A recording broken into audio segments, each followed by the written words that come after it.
Good evening and welcome to tonight's program of the Commonwealth Club of California. My name is Kevin O'Malley. I'm chairman of the Business and Leadership Forum here at the club, and I'm your host for tonight. Our program tonight is How to Build a Great Company Step by Step with Steve Blank, serial entrepreneur and founder of Epiphany, professor UC Berkeley and Stanford, and author of the Startup Owner's Manual, in conversation with Daniel Lewin, corporate vice president of strategic and emerging business development at Microsoft. So I would like to thank you all for being here tonight. I'd like to thank our audience listening at home. Our program tonight is going to be a dialogue between Daniel and Steve, and we are then going to turn it over to audience questions in about 40 minutes, and we will end in about an hour or so. But I would like to thank you all for being here. Please use the microphones, and with that, I'm going to turn it over to Daniel and Stephen. Terrific. Well, thank you. Steve, Daniel, here you go. All right, so we thought we'd kick this thing off by framing the broad question right up front, and we want you all to be paying attention and thinking of the questions that you want to bring forward, because that's a cornerstone of this conversation. But in the beginning, are you going to ask hard questions? I am. All right. In the beginning, there was Steve Blank, the entrepreneur, without a business degree. Imagine that. And so I'm going to ask the basic question about, over the course of the last 5+ years, what do you know? What do you really know now that you didn't have a clue about as you were starting off building businesses? And you've done 8 businesses of various sizes, shapes, forms, and levels of success. I think, you know, now you say it and it's intuitively obvious when you say it, but I never understood, and I think as an industry we never understood, that startups are not smaller versions of large companies. That's a huge idea. That is, we used to say, oh, large companies, they write business plans. Startups, you go write a business plan. Large companies, they write a 5-year plan. You startups write 5-year plans. Mm-hmm. By the way, never ever noticing that the only other people to do 5-year plans was the Soviet Union, and we know how well that turned out. You know, startups, you know, large companies hire sales, marketing, and VP and biz dev on day one. You know, you do that too. Never quite understanding that the distinction between a startup and a large corporation is that large companies, at its core, execute known business models. But startups do something very different. Startups, in their early days, are searching for a business model. And this distinction between search and execution is what we now know is very different between an early stage venture and an existing corporation. So there's a lot of accumulated experience that goes into this distillation that you just really so nicely framed. That's because I've gotten it wrong a lot. He's gotten it wrong a lot. So that's the first thing. Startups fail a lot. So what's the core question that people should be searching for relative to the business model? Because as you point out, at the end of the day, the innovation process is about economic impact. So it has to have a foundation in a business model. So given that that's the focal point, what's the first step? Okay. So you know, it used to be in the old days, you wrote a business plan. And a business plan is something you could kind of write in the library, right? It's, you know, let's do a lot of market research and look for data and how big is this market and put together some PowerPoint slides. And by the way, you know, let's have our, quote, financial plan in 5 years should say $100 million. I now tell my students that there's a secret Excel key code to auto-generate that. They're still looking for what those keys are. There's probably a lot of tech support calls into Microsoft, Daniel, just because of me. But in fact, what we now know is a plan is just a series of untested hypotheses. And I use this fancy word hypotheses because when I teach at Stanford, those students pay $50,000 a year and they need to tell their parents they learned something impressive, at least once a week. But outside of Stanford, a startup really is a series of untested guesses. It's a big idea. A startup is nothing more than a faith-based enterprise on day one. It's faith. It's truly faith. And what your job is, another insight, is to turn that faith into fact as quickly as you can. So a startup, because it's an irrational decision. The odds are you're going to fail. But you do it because you're passionate, you're excited, etc. But the goal is to turn that passion and faith into facts as quickly as you can. And the organizing document I've adopted is not the business plan, it's something called the business model. And for the last 15 years, academics have argued, what the heck is a business model? You get two of us in a room and you come out with 9 definitions. But about 4 years ago, there was a guy in Switzerland, Alexander Osterwalder, who wrote a book called Business Model Generation. And if all of you don't have it, you should. It basically says, look, any company could be described as a series of 9 components. One is, what are you building? What's the product or service? He called that the value proposition. 2 is, who are you building it for? Customer segments. You know, how are you going to get the product from you to those customer segments? Channels. How are you going to create, get, keep, and grow? That is, how are you going to get customers, keep them, and grow them? We call that customer relationships. What's your revenue model? How are you going to make money? Do you need any partners? Are there any resources you need? Activities? And what are the costs? Every startup needs to answer those questions, ultimately to become a business. And the 2 most important on day 1 is, what am I making and for who, which we call product market fit. I was going to ask on that point, does this apply to all businesses or is it just tech businesses? You know, when I first started, I kind of thought, Daniel, this obviously just works for tech. That, you know, yeah, I've been in tech for, you know, decades and people I teach are tech. But it dawned on me only in the last couple of years that this idea of business model design and something I'll talk about called customer development actually works for everything we do that's a new venture. More importantly, it works for not just the 1% in tech, but it works for the 99% on Main Street. That is, if today you go to the SBA.gov site, you know what they'll tell you? Here's how to write a business plan. It looks like the 1960s. And think about what that means. Is that, okay, write this document, you know, show me the market size, et cetera. Instead of saying, hey, you want to open up a restaurant? Maybe you ought to work in one for a while. You want to pick this location? Maybe you ought to stand on that corner for, like, you know, with a clipboard. That is, there's no notion that any experiential effect is necessary. So this process works for small businesses, and it also works for large corporations. As you well know, every major corporation in the 21st century is dealing with the issues of disruption, right? Everybody. And the interesting thing is disruption on day 1 looks like a toy. In fact, the apocryphal or semi-apocryphal story I heard when I was in Finland is the day the iPhone was announced and shipped, the Nokia board was meeting and they had it flown by courier to the board meeting. And Nokia engineering had already built prototypes of, at least for hardware, something that looked close to the iPhone. And in fact, they were in the board asking for a couple $100 million commitment from the board to go make one just like it. Senior board member picked up the iPhone and asked the fatal question for Nokia. You know what it was? No. What's their market share? Oh, interesting. What was their market share in day 1? 0. Disruption on day 1 to a large corporation always looks like a toy. And so therefore, as a large corporation, you need a continual process to deal with not just sustaining innovation, as Clayton Christensen labeled 15 years ago, but you need a continual process to deal with disruption because it's only going to get worse in the 21st century. So when you think about customer development you brought up, do you have a particular view? I mean, in the age of the web and the internet, clearly there's ways to go about reaching an audience in a friction-free way, essentially for free and at scale. But then again, there's also, as you said, sort of standing on the corner if you want to go build a restaurant.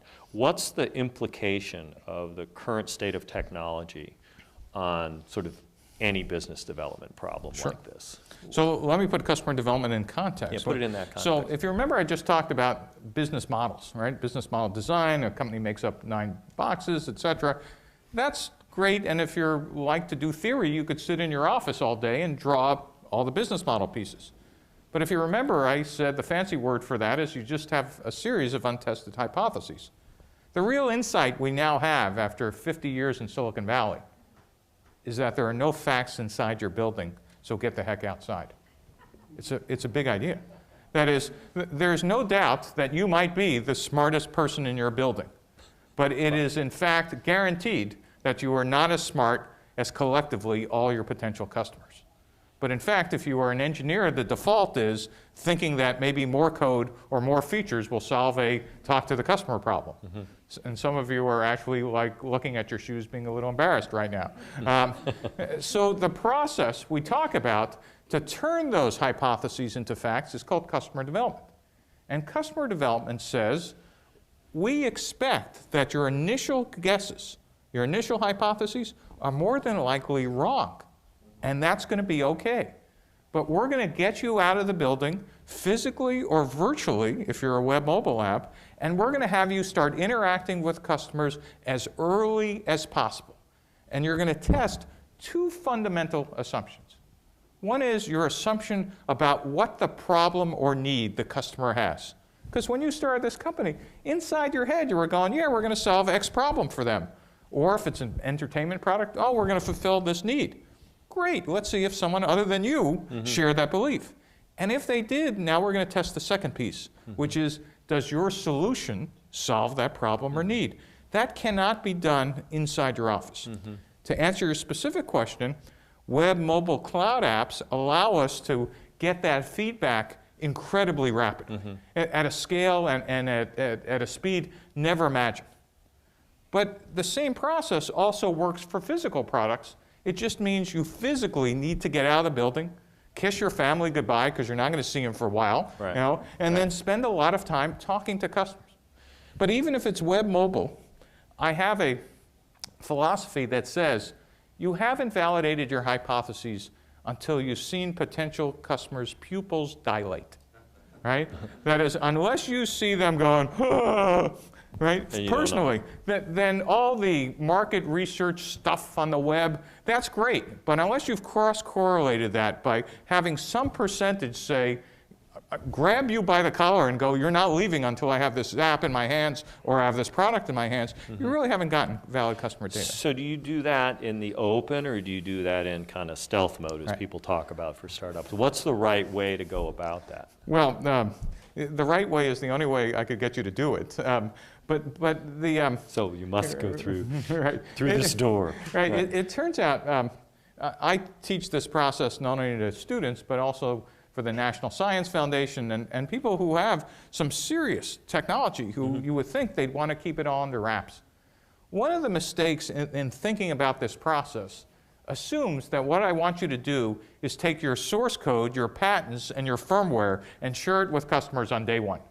That's not what we're talking about at all. In fact, if we're doing that, we're doing way too much talking, and in fact, we're trying to sell something. My suggestion is we're not trying to sell anything at all. We're trying to do something that's very hard for an entrepreneur, and that's called listening, right? And that's called asking questions about what other people's needs are versus you trying to push, look, I just invented this, don't you think it's great? And how many will you buy? Rather than tell me about your problems, you know, or, you know, gee, how do you solve them today? And so the customer development process is not about, you know, how can I take all my IP and dump it on somebody's desk and say whether they like it. Does that? Yeah, so this is the 2 ears and 1 mouth chapter or something like that? Something like that. Okay, right. You listen and ask good questions. And by the way, for an entrepreneur, listening is the hardest possible thing you could learn how to do. Especially, I'll tell you what's even worse. Imagine you just got funded by the best VC firm in Silicon Valley, or even better, Microsoft loved your product. Sure, we love it. We love this stuff. And so you now think your slide deck or your idea has been blessed by God, right? Blessed by God. And in fact, the only thing you need to change from your funding deck, instead of asking, I need $4 million, you now put in a new slide that says, I need an order. Yeah. Because the slide deck has been blessed. When in fact, all you did was convince somebody who actually just had a nice cup of coffee and he had gotten a good night's sleep to give you a check, right? But you're now believing all you need to do, fatal mistake, is execute your plan. This is where startups go wrong. They believe because someone said, here's a check, all you need to do is hire people, and somehow magically, because you wrote down the words, the world will unfold just per plan.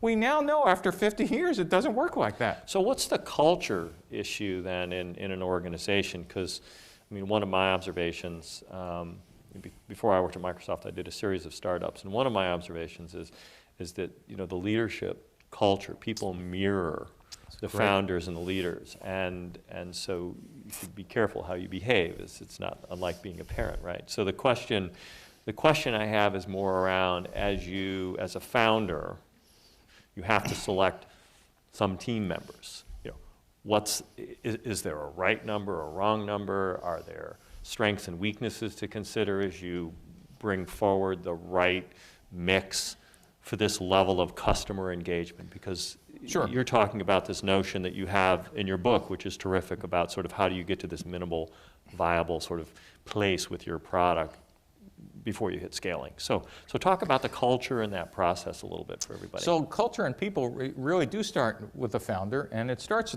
though, with customer development in a very funny way. Because if you're a founder, you had to wake up in the morning with a vision and with a passion to bring that vision to reality. The bad news is that while you don't know it, I know it, you're more than likely hallucinating rather than having a vision. But let's just agree for a second, you might actually be having a vision. Good coffee. Right? And if you've seen that burning bush, you're just convinced that all you need to do is lead the people, through the desert and, take a left at, the burning bush and you'll be there 40 years later. But what you really need to know is there needs to be a little voice in the back of your head that says, what if you're wrong? What if you're wrong? And because we're driven by passion, that's not natural. What I'm suggesting is actually the unnatural act. Mm-hmm. And I'll tell you how it usually plays out and what I, in fact, now insist happen instead. What usually plays out is the founder hires a VP of sales. Mm-hmm. And VP of sales, Daniel, get on, go talk to those customers. Great. Absolutely. You talk to a bunch of customers, and you know what? They say, Daniel, this is the worst idea I've ever heard. And if you're a great head of sales, you'll talk to maybe 10 more just to make sure, and you come back to your CEO, and you tell him that if you're being honest. And what's his first reaction? His first reaction? You're not listening. Yeah, you're not listening. You're not explaining it right? And right. Something tells me you actually worked for somebody like this sometime in your career. You're just not they just don't get it, right? Right. So then he'll send you out again, right? Yeah. Talk to these other guys, and it's worse. Now, in fact, they're really tough. And you come back again. What does he now say? Well. Yeah, what does he now say? Well, you get a new VP of sales. You bet, you're fired. No, sure. Not that you've never lived this, right? He's blushing because he has lived this. I didn't even know this when I started this discussion. So have I. Anybody else lived this, right? This is a canonical model of what happens with a founder. Now let me tell you what I do. You're not allowed to hire a VP of sales. I agree with that. Right? Yeah. Now you go out as the founder. As the founder, I want you outside the building. Yeah. At least 20% of your time, and I want you talking to those customers. Yeah, this is frankly the Michael Dell story. If you haven't heard that, 20% of his time was listening to customers. Yeah. Direct sales model, listen to customers. Now all of a sudden, those customers are telling me the same thing. And you know what? Because I have such a reality distortion field, I'm going to ignore the first 5. Yep. But then I talk to another 5. And then another 5. Another 5. And slowly smoke is starting to seep out of my ears. Yeah. Because cognitive dissonance is setting in, right? I either could think they're all idiots and that I'm truly the visionary, or I'm wrong. So part of the process for customer development is truly, no joke, is the founder needs to get out of the building with a customer development team, not sales, not marketing, and not think that all they need to do is execute. Mm-hmm. That's one idea about people. Mm-hmm. The second idea, and this goes back to what we learned, is the mistake that startups make, and I used to make this all the time. Big company exec, VP of sales, VP of marketing, big company, oh look, I could recruit them to my startup because brand name and whatever, or I've raised money from famous VC X or Y, or they want to work in a startup. And almost 90% of the time, they end up as roadkill. Right? And it isn't because they're dumb. It isn't because, they don't get how to work hard. It's just that what we have confused is that the titles, while the same, the job specs are radically different. Yeah. And we've never understood that. A VP of sales in a large company is executing a known business model. Right. A VP of sales on day one in a startup doesn't even have a roadmap. Right. It has a series of guesses. But Does So that? yeah, it is. I mean, in a way, what you're pointing out is it's a set of accumulated experiences, and it's at different milestones, right, that individuals develop experience bases from which they can make change, because you're talking a lot about change, because there's feedback coming into the system. So talk about Right. that change process. So what we now know, and here's the story how it used to play out and what we've now come up with. In the old days, if you were a startup, you would do, you'd raise money, engineering would spec the product, you go into alpha test, beta test, first customer ship. Anybody ever do that or hear about that? Right, it's a typical model. And somewhere around alpha or beta, you hire the VP of sales, and they bought into the revenue model because God himself has blessed it from some VC firm, and there it is, and all they need to do is execute it because it's there on paper, and they've signed up for that plan. Product ships. It's in all the blogs, all the newspapers, it's exciting, the first board meeting, everybody's high-fiving, the VP of marketing, VP of sales is sitting there, no one talks to her. Next board meeting, now all of a sudden the board says, oh yeah, how we doing? And she goes, great pipeline, right? Now, not all of you are laughing, pipeline means that it looks good, but we really don't have any orders. We haven't closed anything, but it looks good. And depending on the economic climate, this goes on for either months or sometimes a year or two. But one day you open the boardroom door, and I don't know how VCs do this, but number one is you could smell the stench of death in the room. And two is no one is sitting next to the VP of sales. She's like by herself at the end of the table. And three, truly, it must be special effects, but they brought in a flaming sword right over her head. Yeah. And the minute she says pipeline, she disappears in a puff of smoke, and a new guy shows up. Now, this new by the way, this occurs every 9.5 minutes in Silicon Valley. There's a VP of sales being fired. And in fact, they don't realize they're hired. They actually have a bullseye painted on their back. It's a bummer of a birthmark. Yeah. But think about it. The second VP of sales is no dummy. They go, well, this strategy didn't work. Well, clearly, it was an idiot who was executing that. I'm going to come up with a new strategy. The only time we would change strategy in an early stage venture is by firing executives. Big idea. What we now understand is that startups actually go from failure to failure from day one. And what we do is instead of firing executives, we fire the plan. It's a huge idea. Remember that business model, Candace? Yeah, it's a very interesting point. What we do is we now iterate or pivot one or more of those components of the plan. Just one thought. Yeah, go. It might be that the customer segment was wrong. Right. It might be we picked the wrong channel. It might be the product feature fit with the customers were wrong. Product market fit were wrong. That is, we now just embrace that we're probably going to get this wrong a number of times on the march of finding the definition of a startup. So let me give you this, because it took me 33 years to get to this sentence. And that is, what is the definition of a startup? What is a startup? And I finally came up with something that explained it to me. A startup is a temporary organization designed to search for a scalable and repeatable business model. Now, if you just deconstruct that, a startup is a temporary organization. Too bad, because it's kind of fun to have your dog and free food and whatever. But the goal, right, is not to be a 10-year-old startup. In fact, there are no such things. There are 2-year-old startups attached to 8-year-old failures, but you're having a good time, right? Designed to search, right? If you think about it. The dog's not a puppy anymore. Right, the dog has puppies themselves. In fact, it's several generations of dogs. Designed to search. Your job is not to code or build product or even get customers. It's to search for something that's repeatable and scalable. We're looking for something that we could do the same day to day without special, magic stuff, and scales. You put $1 in, you get $3 out, right? And so what we're searching for is this business model, all the pieces. Now you have something to walk out of here with, which I know what I'm supposed to be doing. But now you've got that. Right. So how do you grow it?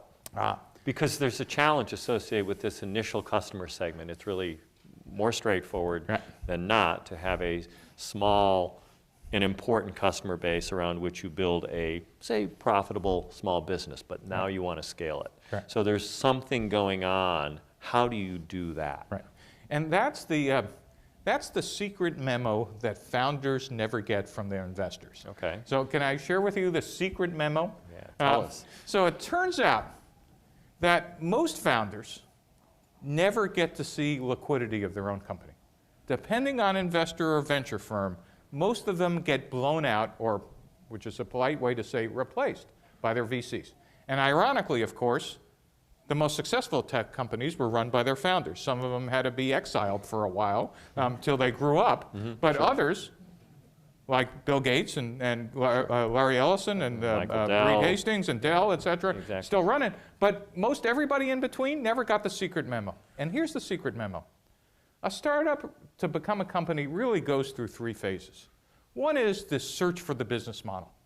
Those are done by insanely crazy people, where chaos is the norm, right? You're searching for one thing on one day, you're going somewhere else on another, your strategy's here and here. By the way, founders who come from dysfunctional families actually have an edge here.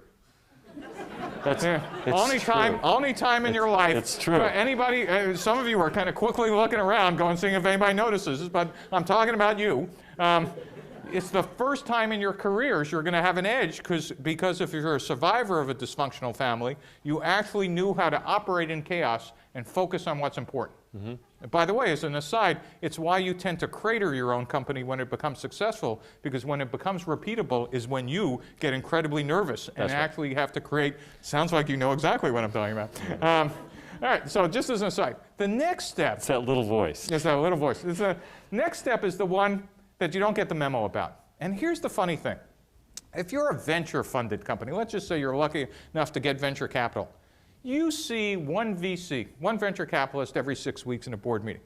What you don't understand is when they're pulling up in your parking lot for that board meeting, they have to look up your name. Because they're on 10 to 12 boards. And if they're super angels, they might be invested in 50 or 100 companies. They don't even know what city you're in. They like need GPS to figure out where your building is. But the day your company finds that repeatable business model, when you were thinking that you were going to announce in the boardroom, hey, we've found profitability, et cetera, you were clearing the aisles and actually handing out confetti for the parade they were going to give you up and down the aisles. All of a sudden in that board meeting, the VCs are staring at you in a way that's making you personally uncomfortable. And the reason why is now all of a sudden, from a startup who was worth nothing, you are now incredibly valuable to them, and they are looking to see if you're the executive to take them to what's called liquidity, to take them to where they could actually take money out. And the odds are they're saying, he was crazy before, still crazy now. That isn't going to work. And they tend to look for operating execs.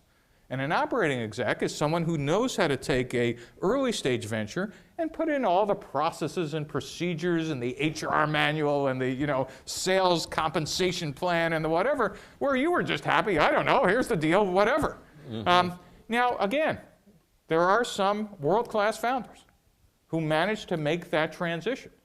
But most don't. And by the way, some VCs are just happy to blow you out without a second thought. And while others actually are interested in career development for you, but none of them are ever going to tell you that when you're taking their money, or they're giving you their money. Because if they said, oh, by the way, we're going to fire you, you'd go to the next firm, not understanding that every firm is looking out for their liquidity. Sure. And so the interesting thing to remember is, as a founder, your interests are aligned with your venture capitalist, ironically, until you've found the profitable model that is for your personal career. Finally, the next step is from building to actually growing and scale. And that may be the operating exec that took you from $2 million a year to $100 million a year, or it might be someone else who actually is much better at building the multinational conglomerate, et cetera. But there really, to me, are 3 phases to the company: search, build, and execute. Interesting. So I have a question about the sort of reflective nature of a successful founder, someone who can transition the business, and because everybody here wants to be. How many people want to build a business or are building a business? Show of hands. Most of the audience. So you all want to be successful founders. So are there any things that you've experienced, and I'll toss something out there for you to work with. I would argue, and there's lots of research on this, that there are not very many well-rounded individuals, particularly founders. Steve's already pointed out that if you're going to be successful, you come from a dysfunctional environment. It's not a requirement. It's not a requirement. Some of you are going, darn, I got to yell at my parents. So with that in mind, you can build a well-rounded team, though. Yes. Right. And so part of that is being reflective about your own strengths. So are there things, metrics, behaviors, things that you've been able to distill in your work and research and working with, you know, some of the new things you're doing with the NSF scientists, et cetera, you know, where they're deep in their science. And so how do they think about this process of building out the team once you reach that level? How should a founder think about that? You know, one of the things I found, just personally, I did 8 startups, and I had 2 craters, one so deep it left its own iridium layer. That's, and by the way, and that one failed just 100% based on hubris, mine. Complete hubris. I believe they're on press clippings, whatever. We were raising a ton of money. We were on the cover of Wired just as the company was going downhill. But it was great. It was, you know, felt great. Until, you know, like the guy jumping out of the 47th floor and somebody sees him at the 35th. How you doing? Okay, till now. Yeah, so far, so good. So far, that's how I felt. It felt great until like we went, oh, we forgot to make any products anybody wanted to buy. But the marketing was great. So.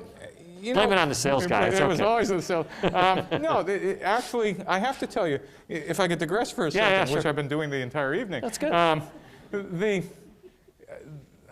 When I cratered, I blew $35 million of investor money. First, you know, like even I was stunned. I called up my mother, and who was a Russian immigrant, first-generation American. Parents truly came over in steerage. And I said, Mom, I lost $35 million. So where'd you get it? It was like, and of course she said, well, where'd you put it? Where'd you? I said, no. Mom, I spent it all. And then in Russian and Yiddish and about 4 other languages, none of which I understood anymore, she said, do you have to leave the country? I said, no. She said, do you have to pay it back? I said, no, Mom, the reason I'm finally calling you and telling you this is the venture capitalist decided to give me $12 million for my new company. And then she went off in a language I didn't even understand until she finally went back into English and said, only in America are the streets paved with gold. That's fantastic. But I tell this story to people who come from different countries or even different parts of the US. Mm-hmm. And in fact, don't understand that the phrase we used for a failed entrepreneur in Silicon Valley and San Francisco is experienced.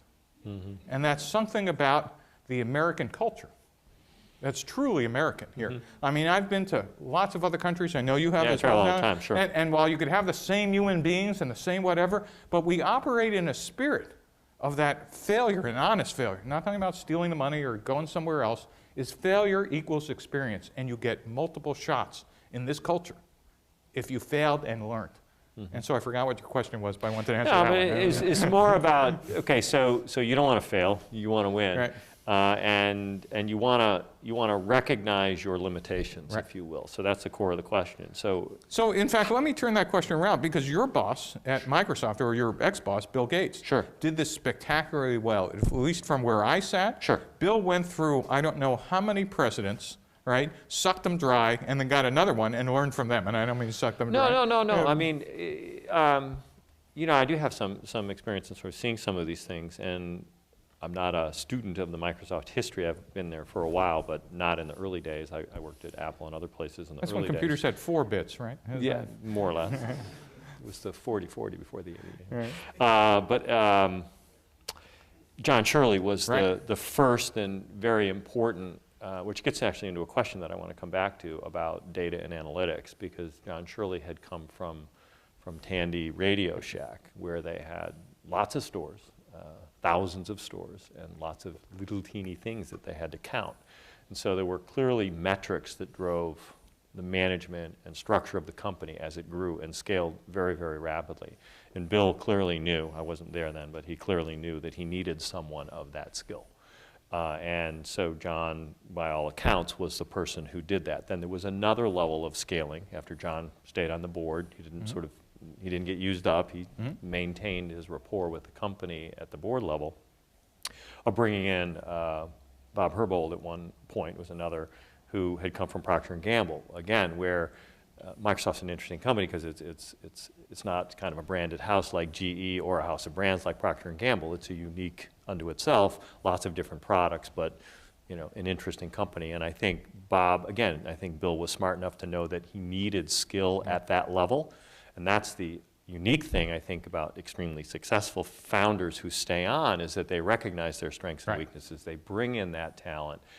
And they learn, and sometimes they're done, if you will, after 3 or 4 or 5 years, and time's up because you brought in. And so then the founder, if they're really good, and you can see this in those that survive and rise to the top, then they accumulate that experience, they know how to move on, and then they grow the organization to another level. I thought Bill Gates did a masterful And Bill was job. brilliant at it, no question about it, and then others need more total control and sometimes will flash and burn out and then can come back after they've accumulated. And you're talking But I think of Larry Ellison doing the same thing. Who's the Kleiner partner?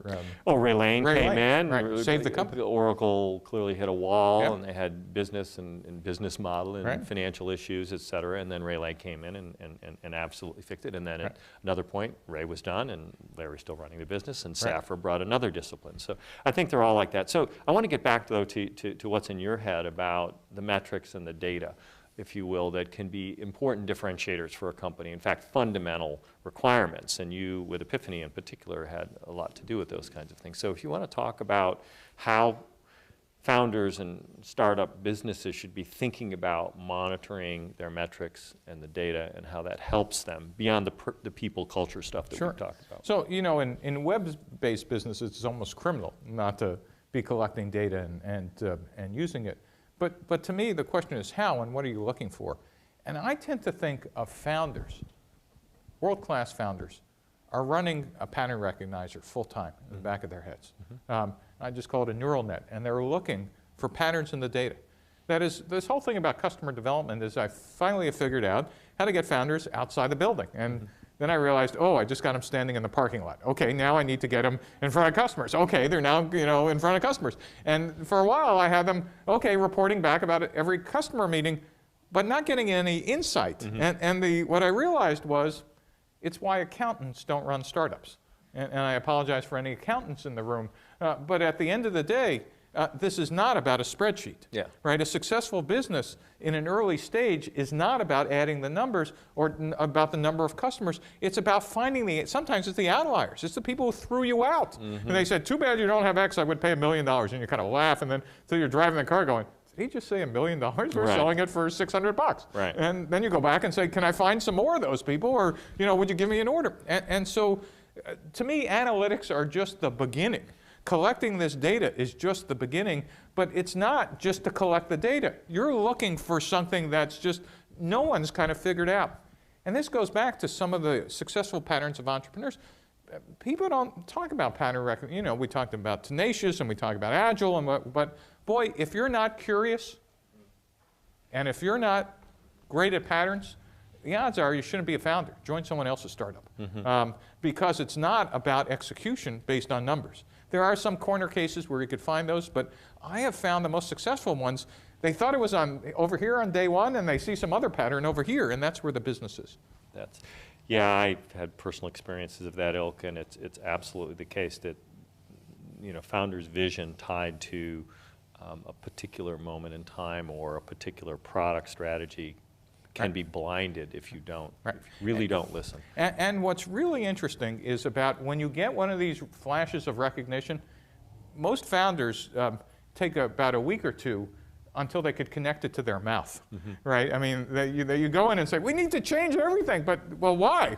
It doesn't come out. It's not coming out of your mouth. It's a belief system, and you're changing a belief system. But somehow there's something connected in the back of your head that, at least if I'm on your board, I'm going to force you to articulate what is the pattern you're seeing here. Because when we say flash of insight or epiphany, there really is a pattern you've seen, but it's somehow not connected to the conscious part yet. But we will get it out of you, and then when you're able to describe it to everybody, your company can follow.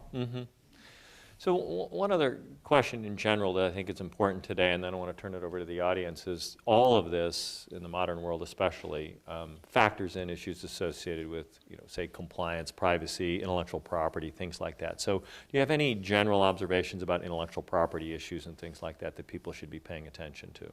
Because sometimes people think the patent is the product or what have you. So, yeah, I mean, I deal with some of the country's best scientists, NSF.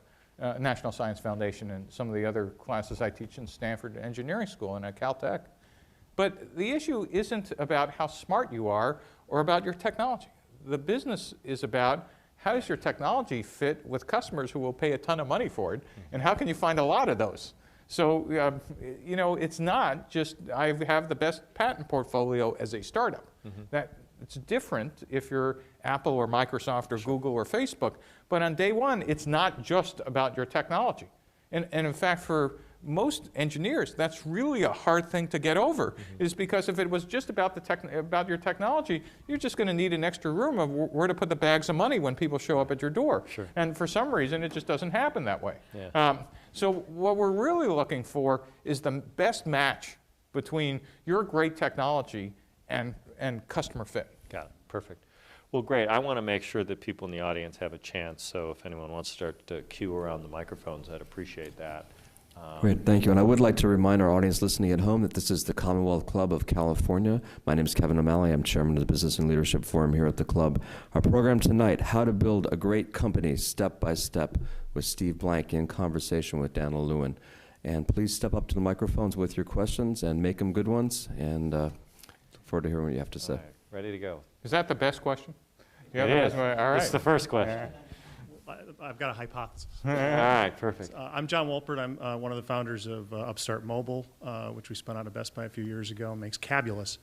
And in the taxi industry that we worked in, we found that this was a very complicated customer environment. In fact, there's a bunch of customers, and they have countervailing interests. Right. Maybe this is the master graduate class of Lean Startup, is how do you get to, we found ourselves pivoting over the course of 2 years. I might ask you about pivot fatigue. And we weren't getting there until we discovered that really what we needed to do is go underneath the business model canvas into what we started calling the intention graph, where different lines of intent and intensity around those intentions were created an interesting pattern, and we found a way through, and that's what got us to the next level. What would you say to that, and how would you structure that within the canvas? I'd say it sounds like time for you to write your book. But one of the interesting things, and it sounds like, and correct me if I'm wrong, is in your business you discovered that there were multiple sides to the market. Is that correct? Right? And so, a multi-sided market means that there might be more than just the user is the payer. The canonical model is Google search. Right? You're the user and you don't pay anything for it, and what you see is a search bar.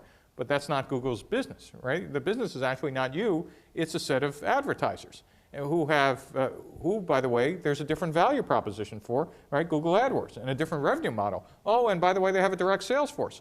And so now all of a sudden, just understanding search requires you to understand multiple sides of the market. But I'll make it even worse, though the taxi business might be the extreme example. Medical devices. You think, how hard could that be? I'm the customer. I need an artificial knee.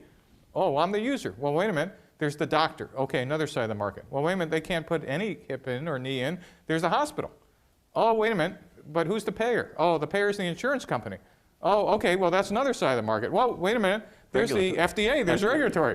Right? And then, there's about 5 or 6 moving parts. So some markets actually are quite complicated. When you look at the canvas, it's this nice little box, but now you are color coding, because here's the insight. Each side of the market, each side, has its own value proposition, its own revenue model, and might have its own channel and customer relationships. And it's those intricacies that you were actually modeling and their influence with each other that I think you were working through. Is that correct? Yeah, and so just understanding the fact that there might be multiple sides to a market, man, it really is an interesting graph. And if you were depending on one of the sides to kind of teach you about the other by sitting back in your office, no, as you discovered, you needed to understand all of them. Does that? Exactly right, and anything to do with government Okay. Yeah, I mean, in many ways, this is this notion of, it's old things being done in new ways. So you have to chart this out and create the flow and figure out at every corner where the value proposition lies. Another question over there? Hi, Steve. Thanks. So I'm what VCs don't want to hear in a presentation. I'm an idea guy. And my ideas have worked in corporate life for many, many years. I consulted even. I've never built one myself. I have one I love. I'm about to build a team. What pitfalls do I avoid? What are any tips about building a good team? I don't have an engineer at my side who's passionate about my idea. Does your product require engineering? Yes, very much. Not really, really sophisticated technology, but somebody who understands. I understand what tech can do. I don't understand how to do it. And I'm also a generation beyond most people in the startup world, which has some real meaning. Though, let me start with your last observation. I used to think entrepreneurship was about 20-somethings in hoodies and flip-flops. I mean, because that is the current, perception of what entrepreneurship is about, and therefore I could be their grandfather. But it turns out that the average age of the National Science Foundation principal investigators were 48 years old, and their mentors are in their 50s. And we got them talking to 100 customers each in 10 weeks. They might die of a heart attack before the 22-year-olds, but they are capable of moving as fast and actually have more experience and wisdom than they do. So one is, let me just push back about this ageism. I think as Daniel was mentioning to me earlier, Kaufman Foundation said the average age was about 45 years old of entrepreneurs in the US as well. The second one is building a team and hearing you go out for the first time.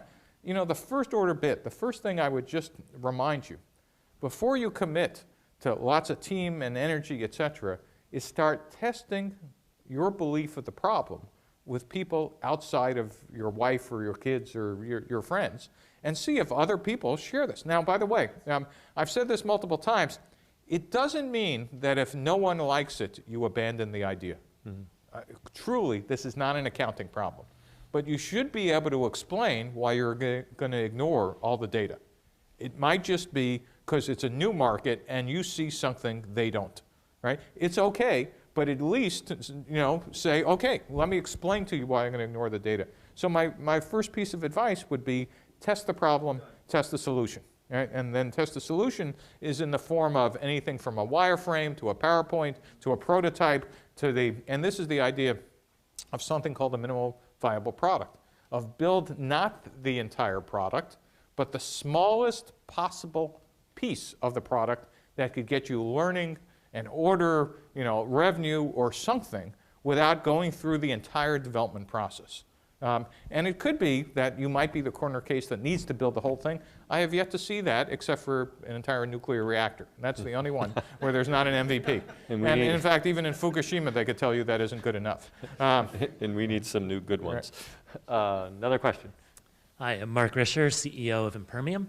I love your story about the VP of sales and in trying to accelerate sales too quickly. Yeah. But at the same time, I feel that even if the founder and CEO is out there doing customer development, there's a need to try to scale that. And I'm wondering about experiences you've had where, if Michael Dell is doing 20%, who's doing the other? It's not actually 80, but who else is doing this? How can you scale that learning out, not necessarily driving towards revenue too early, but at least, so it's not just me taking every meeting. Right.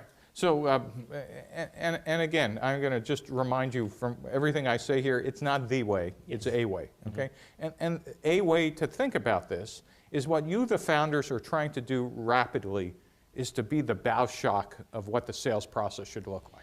You're trying to validate, yes, if you do X and call on Y and Z happen, boom, there's an order. Right. What you're trying to figure out is what's the repeatable and predictable, not only business model, but now down to tactics, what's the repeatable and predictable sales model? And if you have a complicated sales process, you might want to hire first, not a VP of sales, but what I call a sales closer. Someone who actually might have been just a salesperson who's great at dealing with buyers or purchasing agents or whatever, that you could at least start them off and now hand them to somebody who doesn't want to be the VP of sales but could do the legwork. And then eventually, if you found something repeatable and scalable, you want to now start bringing on a VP of sales who's actually good at at changing on a dime. And I'm going to give you an example. I hired at Epiphany, my last company, a director of sales from Oracle, Harvard educated, top 10%. I mean, literally, it was the luckiest hire I ever made. And this guy, Jay Larson, ended up to have a spectacular career after I fired him. And the reason why is we were like calling on some early customers together, and we just got thrown out for the 6th time in a row. And I'm like, oh, and you know, it's rainy California winter, and we're in the car, and Jay's putting the key in the ignition. I go, Jay, where are we going? He goes, Steve, we're going to make the next call. I said, Jay, we were just thrown out 6 times. He said, that's why you're hired, an experienced head of sales. We have thick skins. I said, well, don't you think we should learn something from some? No, we're going to make the next call. And so as he's driving, I bring out my laptop, and I'm starting to type. And he says, what are you doing?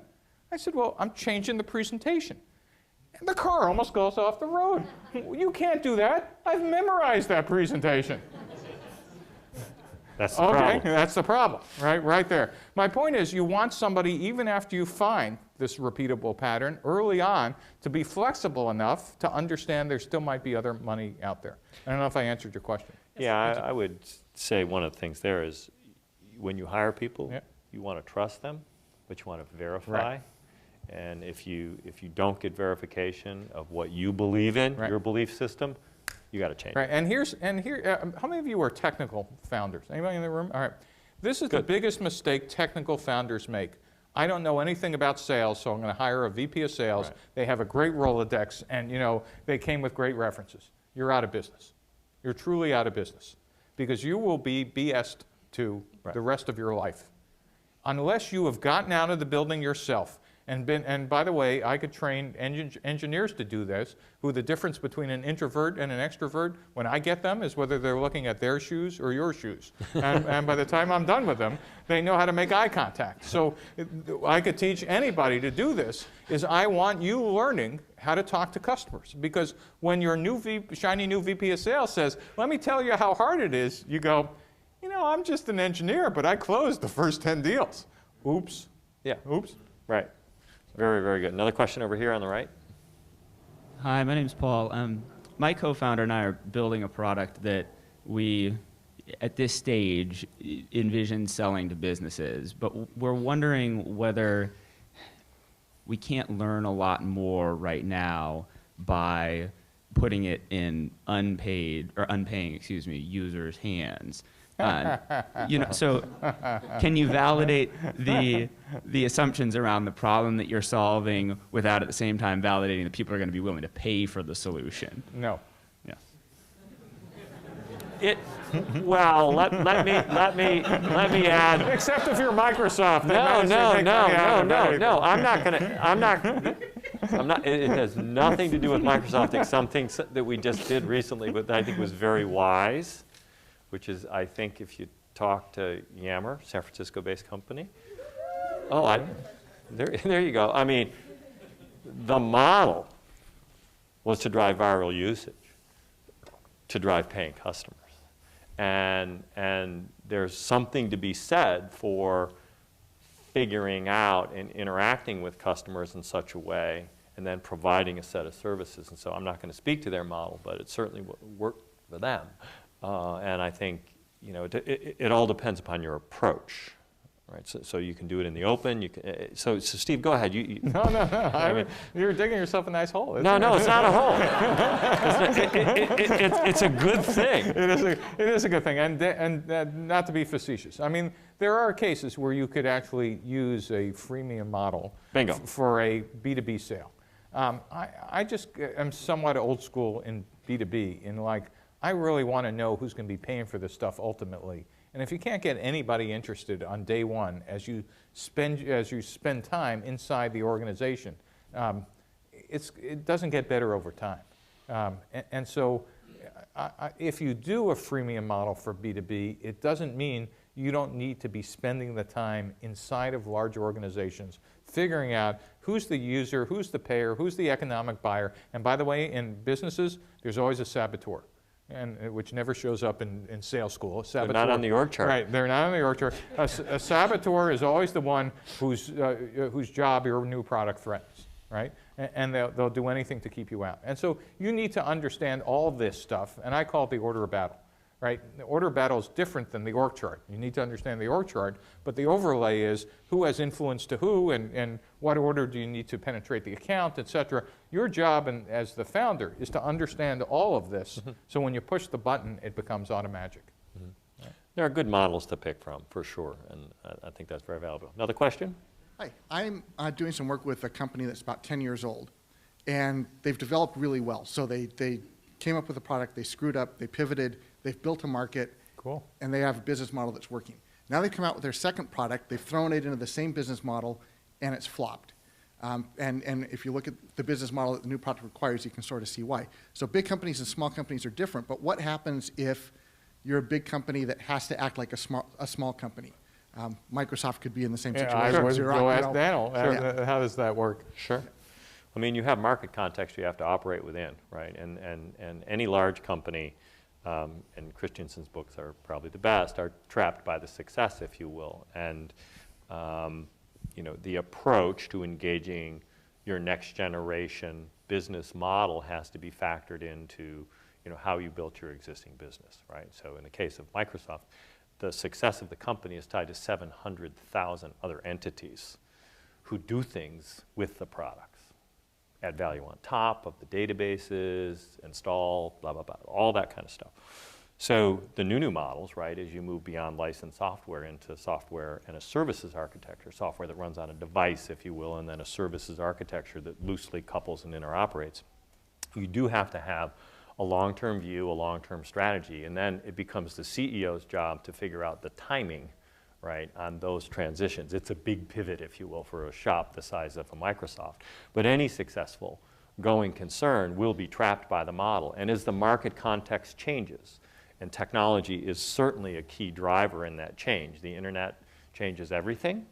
It removes distance, it removes time, it removes all kinds of things. And so there are fundamental things that you have to pay attention to. And if you're not paying attention to them and making decisions at those precise and right moments, which for a large company, the size and scale of a you know, $60, $70 billion company, they can be multiple year periods of time during which you have to make those changes. And so that's certainly the case. So every company, the size and scale of the business will dictate how quickly you need to make those turns. And the smallest ones, as Steve's been pointing out all night long, are based upon how quickly can you do it effectively in real time till you find something that works. But let me explain why it's even harder at Microsoft than it is in a startup. Oh, for sure. Because you fired all the crazy people. Right. Right? Or they went home rich, right? In fact, that's the Google, Facebook problem, Sure. right? And the Every first generation company goes through it. is they went home rich, or the other ones left, et cetera. And this is not anybody doing anything devious bad, but in fact, how large companies succeed is they build execution engines. That is, people who are comfortable, and organizations who are comfortable, process-oriented, doing the same thing day after day. It's how McDonald's scales and Walmart's. You don't want creative people in the back of every McDonald's making up new recipes, right? You know what I mean? Like, hey, let's try tacos today, you know? or maybe a Walmart, hey, let's shelve everything alphabetically. I mean, you know, it might be fun, but that would only happen once. And maybe chemicals were involved when they decided to do that. But the point is, truly, in an existing company, it's not just we need to find new markets, is you got organizations and incentives in place and people in place for just pure execution, and now you're asking them to sing a very different song. Now I need you to be creative, and it's not like, what's that? This isn't an intelligence test, but you've selected for people comfortable in execution. Does that? That's right, and it is an incredibly interesting challenge to make those things work, and small companies just have it in spades. Another question. Hi, my name is Jim Bandrowski, author of Corporate Imagination Plus. Cool. Steve, huge ideas delivered humorously. Wonderful. I have a question. You or me? No, you. I have a question to Dan. Sure. Could you tell us a few secrets on how Microsoft goes about developing these emerging strategic business opportunities? Did you pay him for this? No. But Then pay him after, because this is a great question. All right. So here, it doesn't take. You were rocket science. That was one of your companies, Steve. So it's a partner-built and driven ecosystem that makes Microsoft as strong as it is, and so it's the evolution of that process that is underway. It happens to be the work that I do, so it's a fair question Talk for about those me. innovation centers. And then. so what we do is, on a global basis, our business is licensed software. The core of our P&L in a company is selling people a license right to software, whether it's Windows on a PC or an enterprise having the right to deploy all of our software and servers and those kinds of things. The world is moving rapidly to service-based capabilities, multi-billions of dollars of market cap being created, interesting companies being purchased for $1 billion plus that have service-based architectures. So we engage the entrepreneur and developer community on a global basis through a set of outreach programs. It starts with students where they dream and do interesting things, and we call it Dream Spark. It's a program where they can use our products in a way that is non-commercial, but anything they want to go do with it. And we have an Imagine Cup contest. You can find it on the web. And there are 375,000 or so students that participate in a global contest, and we award grants to them. They solve global millennium-style health and energy and health, sort of social issues using technology. And then we have a program we call BizSpark, and we just let young companies, entrepreneurs with less than 5-year-old businesses use our technology at no charge for 3 full years at any scale, all they can eat. And there are communities of others, not us, but incubators, accelerators, small business administrations of whatever country or what have you, who participate in helping these entrepreneurs find us and us to find them. And we have a set of innovation centers, they're called Microsoft Innovation Centers around the world, of which there are 100. And you can find them on the web, and they're all unique to their local markets, and we don't do that stuff. So it's not a commercial for Microsoft, but any company that is trying to reinvent itself has to look at its core, figure out how the context has changed, and then how to engage those communities and audience that made them successful in the past in and around the new models. So that's what we're doing. And he's being modest. I've been in various cities around the world in things that weren't even directly related to Microsoft, finding they were sponsored by your group. Right. And this isn't an ad, it's just more of, holy cow. Well, the you got- rising tide of users of technology in building new ice cream stores or healthcare initiative is good for us. And we just, so we're all about entrepreneurism and sort of the global opportunity for this next generation of typically young people, but not always, to people with ideas to start new businesses. Technology is the essential enabler to virtually every business today. And so we do well when those things occur. So that's what we're working on. Well, good. Unfortunately, we've reached a point in our program tonight where we have time for only one more question. I would like to remind our audience listening at home, this is the Commonwealth Club of California, How to Build a Great Company Step by Step with Steve Blank and Daniel Lewin. I'm going to turn it over to an audience member for one last question, and then I'm going to come back to Daniel and Steve, maybe to each make a closing comment. Sure.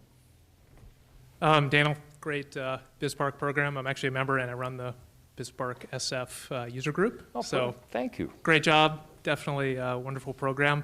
I run a BizSpark startup, and we make a supply chain management solution. And we started off with one early customer, and we've kind of built that product around that customer over the past 3 years. And now we're getting out of the building and trying to sell it to other customers. And everyone says, wow, this is so awesome. It'd be great for our business, but we're not getting the order. So we're obviously scratching our heads. We are trying to be flexible in the sales process, trying to validate some parts of our product. But right now we're hitting the brick wall again and At that again. moment. And what should we do next? Well, we're glad you asked that question. I'd be happy to talk to you offline, and I know Steve might have a comment. Sure. but it So, could- you know, one of the worst things that could happen to a startup is getting thrown out of a account with a smile. You know, you'd rather people throw you out with a reason, but come back later, or gee, this is nice and whatever, but your wallet's kind of empty. It's They love the product. Yeah, They're well, like, oh, this is so great. so the answer is they don't. Right. Right. Right. Only the buyers will tell you the truth. Right. So let me just tell you the shorthand, okay? The shorthand is you're looking to understand what pain you're solving and what gain you're creating for a series of customers.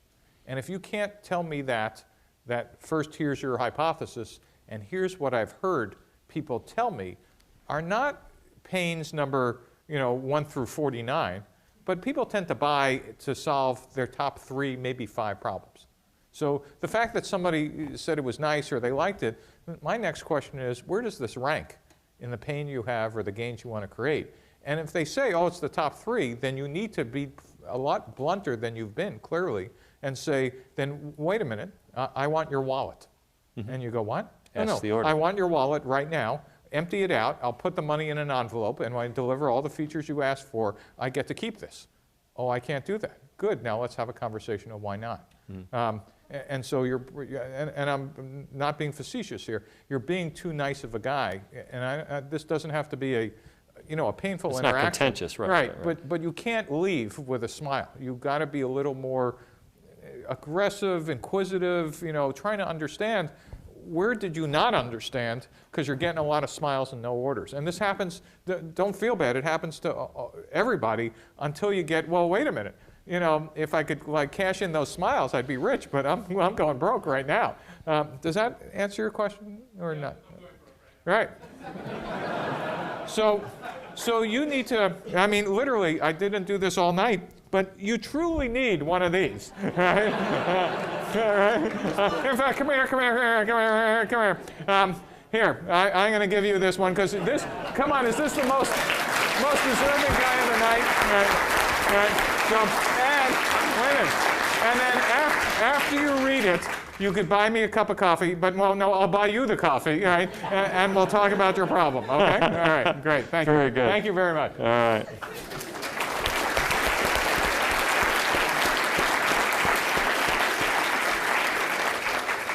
Our program tonight, How to Build a Great Company Step by Step. I'm going to ask Daniel first, and then Steve.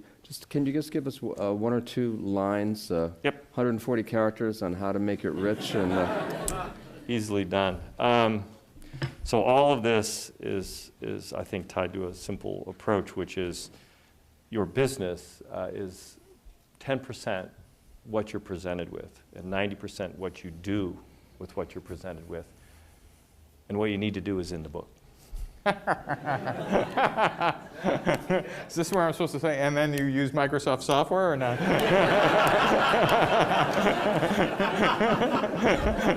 I got him to say it. Even better. And so my 140 characters, I said it while I was rambling tonight, but truly, if you take away anything from this evening, there are no facts inside your building, so get the heck outside. Yeah. And we'll see you there. Yeah. Thanks again. All right. Very good. Well, I'd like to thank our speakers tonight, Steve Blank, Daniel Lewin.